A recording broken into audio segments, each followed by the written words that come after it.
Order చేసుకున్న ఇడ్లీ సాంబార్లో బొద్దింక కనిపించిన ఘటన కూకట్పల్లి విజయనగర్ కాలనీలో జరిగింది. కాలనీకి చెందిన ఒక వ్యక్తి స్విగ్గీలో వివేకానంద నగర్ కాలనీలోని ఏరువాక టిఫెన్స్లో ఇడ్లీ సాంబార్ ఆర్డర్ చేశాడు. ఇడ్లీ తినే క్రమంలో సాంబార్లో బొద్దింక కనిపించడంతో ఒక్కసారిగా కంగు తిన్నాడు.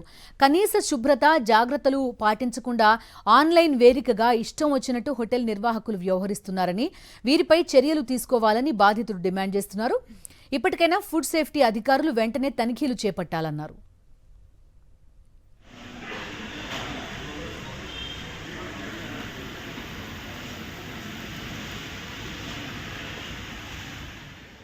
ఆర్డర్ చేసుకున్న ఇడ్లీ సాంబార్లో బొద్దింక కనిపించిన ఘటన కూకట్పల్లి విజయనగర్ కాలనీలో జరిగింది.